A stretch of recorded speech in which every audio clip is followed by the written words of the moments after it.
திருப்பதி தேவஸ்தானத்தில் வழங்கப்படுகிற லட்டு இருக்கு இல்லையா, அந்த லட்டில் கலக்கப்படுற நெய்யில் மாட்டு கொழுப்பும் மீன் எண்ணெயும் இருக்கிறதா லேபுக்கு அனுப்பி டெஸ்ட் பண்ணி ப்ரூஃபோட ஒரு அறிக்கையை வெளியிட்டிருக்கிறாரு தெலுங்கு தேசம் கட்சியில் இருக்கிற வெங்கடரமணா அப்படிங்கிறவர். வெங்கடரமணா கோவிந்தா கோவிந்தா அப்படின்னு அந்த ரிசல்ட்டை அவர் வெளியிட்டிருக்கிறார். படித்த உடனே எனக்கு என்ன தோணுச்சு, இந்த மாட்டு இறைச்சி அதெல்லாம் வந்து ரொம்ப குறைவானது, சைவம் தான் உயர்ந்தது, மாட்டுக்கறி சாப்பிட்றவங்களை அடிக்கிறது, இந்த யாத்திரை போகும்போது மாட்டுக்கறி கடையெல்லாம் மூட சொல்கிறது, சைவம் தான் சிறந்ததுன்னு நினச்சி வரிசையில் நின்று பெருமாளை சிறப்பு தரிசனத்தில் லட்டு வாங்கி சாப்பிட்ருப்பாங்கல்ல, அவங்களாம் யோசிக்கும் போது அவ்வளோதான் நம்மளை முடிச்சு விட்டீங்க போங்க அப்படிங்கிற டயலாக் ஞாபகம் வந்துச்சு.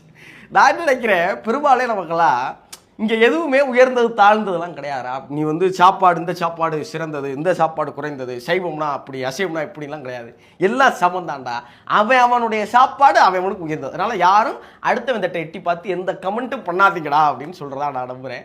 அப்புறம் இந்த திருப்பதி தேவஸ்தானம்